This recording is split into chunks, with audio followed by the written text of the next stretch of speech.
শ্রীমদ্ ভগবদ্গীতা সন্ন্যাস যোগ পর্ব 1। তো আমরা যখন এই সন্ন্যাস যোগ অধ্যায়টি পড়তে শুরু করব, তাহলে প্রথমেই আমরা অবগত হব যে কর্ম না সন্ন্যাস কোনটা আসলে শ্রেষ্ঠ। তো ভগবান প্রথম এবং দ্বিতীয় শ্লোকে বলছেন, সন্ন্যাসং কর্মণাং কৃষ্ণ পুনর্যোগং চ শংসসে যচ্ছ্রেয় এতয়োরেকং তন্মে ব্রূহি সুনিশ্চিতম। শ্রীভগবান উবাচ সন্ন্যাসঃ কর্মযোগশ্চ নিঃশ্রেয়সকরাবুভৌ তয়োস্তু কর্ম সন্ন্যাসাৎ কর্মযোগো বিশিষ্যতে। আমরা জীবনের বাঁকে বাঁকে এমন পরিস্থিতির সাথে পরিচিত হই যেখানে আমাদেরকে ভাবতে হয় চলতে থাকবো না থেমে যাব, অর্থাৎ আমরা ইনডিসিশনে ভুগি। ঠিক তেমনি এক দোটানায় ছিলেন অর্জুন। তিনি ভগবানের কাছে জানতে চাইলেন, হে কৃষ্ণ, তুমি একদিকে বলছো যে নিষ্কাম কর্ম করতে, আবার বলছো আত্মজ্ঞান লাভই মুখ্যের পথ। তাহলে আমি কোন পথে যাব, কোন পথে চলব? কর্ম ত্যাগ করে সন্ন্যাস নিব না নিষ্কাম কর্মে লিপ্ত থাকব? এই প্রশ্ন শুধু অর্জুনের না, আমাদের সবার।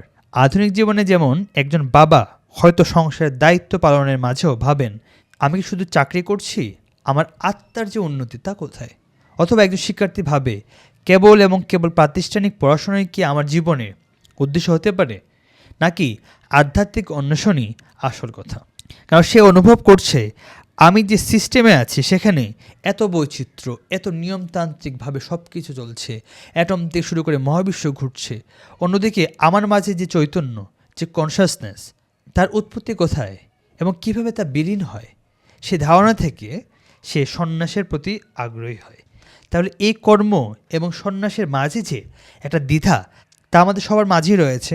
ভগবান শ্রীকৃষ্ণ এই দ্বিধার সোজাসাপটা উত্তর দেন। কর্মসন্ন্যাস ও কর্মযোগ উভয়ই মুখ্যের পথে নিয়ে যেতে পারে, তবে নিষ্কাম কর্মযোগ সন্ন্যাস থেকে তুলনামূলকভাবে শ্রেষ্ঠ। কেন? কারণ কর্মযোগে মানুষ সমাজে, সংসারে থেকেও ধীরে ধীরে নিজেকে ঈশ্বর উপলব্ধির পথে নিয়ে যেতে পারে। যেমন একজন ডাক্তার যদি রোগীর সেবাকে ঈশ্বর সেবার অংশ হিসেবে মনে করে, অর্থাৎ নিষ্কামভাবে সে চিকিৎসা করে, তাহলে সেই চিকিৎসাটা হয়ে উঠবে এক ধরনের আরাধনা।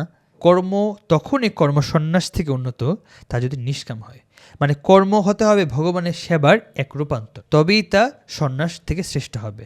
বাট কর্ম যদি আমি আমার ইচ্ছাগুলোকে পূরণ করার জন্য, আমি যদি আমার ডিজায়ার্সগুলো হচ্ছে পূর্ণ করার জন্য যদি কাজ করি, শুধুমাত্র নিজের কথাই ভাবি, তাহলে সেটা তো কোনোভাবে সন্ন্যাসের শ্রেষ্ঠ হতে পারে না।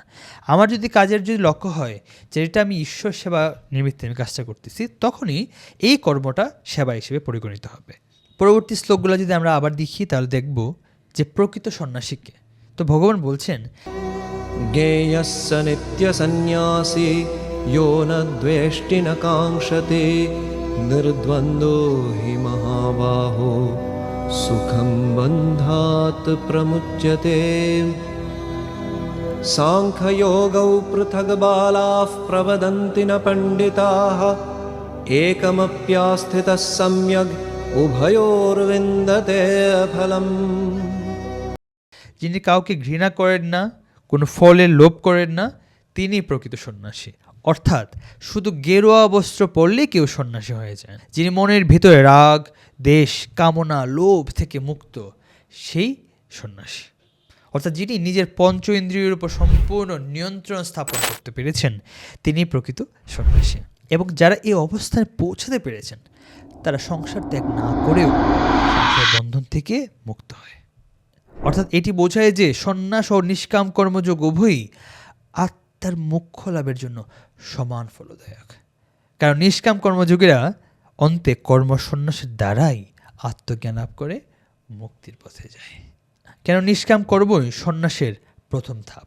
ভগবান কৃষ্ণ পরিষ্কারভাবে বলেন, সন্ন্যাসস্তু মহাবাহো দুঃখমাপ্তুম ময়োগতঃ যোগযুক্তো মুনির্ব্রহ্ম ন চিরেণাধিগচ্ছতি। নিষ্কাম কর্মযোগ ছাড়া সরাসরি কর্মসন্ন্যাস গ্রহণ করলে মুক্তি মিলবে তা কিন্তু না, বরং পূর্ণ চিত্তশুদ্ধি ছাড়া এ সন্ন্যাস দুঃখের কারণ হয়ে দাঁড়ায়। ধরুন কেউ সংসার ছেড়ে হঠাৎ সন্ন্যাসী হয়ে গেল, কিন্তু তার মন এখনও ওই আকাঙ্ক্ষার ভরপুর আছে, তার মনে অহংকার আছে, সেটা সে আচ্ছন্ন। সে হয়তো বাহ্যিকভাবে সন্ন্যাসী, কিন্তু অন্তরে সে এখনও বদ্ধ। তাই ভগবান বলছেন, আগে নিষ্কাম কর্মের মধ্য দিয়ে চিত্তকে বিশুদ্ধ করো, তারপর স্বতঃসিদ্ধভাবেই প্রকৃত সন্ন্যাস ও আত্মজ্ঞান আপনার মাঝে আসবে। যিনি বিশুদ্ধ, একাগ্র ও ধ্যানস্থ হয়ে নিজের ইন্দ্রিয়কে নিজের নিয়ন্ত্রণে রাখতে পারেন এবং সর্বভূতে পরমেশ্বরকে উপলব্ধি করতে পারেন, নিজ আত্মা ও পরমাত্মাকে অভিন্ন অনুভব করেন, তিনি বাইরে থেকে কাজ করেও অন্তরে তিনি নির্লিপ্ত। তা বোঝাতে ভগবান বলছেন, नैव किञ्चित् करोमीति युक्तो मन्येत तत्त्ववत् पश्यन् शृण्वन् स्पृशन् जिघ्रन् अश्नन् गच्छन् स्वपन् श्वसन् प्रलपन् विसृजन् गृह्णन् उन्मिषन् निमिषन्नपि इन्द्रियाणीन्द्रियार्थेषु वर्तन्त इति धारयन्। যিনি প্রকৃত জ্ঞান লাভ করেছেন এবং যার চেতনা নিষ্কাম কর্মযোগের মাধ্যমে স্থির হয়েছে, তিনি যখন দেখছেন, শুনছেন, স্পর্শ করছেন, ঘ্রাণ নিচ্ছেন, খাচ্ছেন, ঘুমাচ্ছেন, নিঃশ্বাস নিচ্ছেন বা ছাড়ছেন, চোখ খুলছেন বা বন্ধ করছেন, হাঁটছেন, কথা বলছেন, শারীরবৃত্তীয় কাজ করছেন, এসব প্রতিটি কাজের সময় তিনি মনে করেন এইসব কাজ আমি করছি না। শরীরের ইন্দ্রিয়গুলোই স্বাভাবিকভাবে তাদের নিজ নিজ কাজ করছে, আমি শুধু নিরপেক্ষ সচেতন সত্তা মাত্র। এখানে ভগবান মেটিকুলাসলি, অত্যন্ত সূক্ষ্মভাবে যে কাজ আমরা ডেলিভারেটলি বা সচেতনভাবে করি, যেমন খাওয়া, শ্রবণ, দর্শন ইত্যাদিগুলোকেও উল্লেখ করছেন।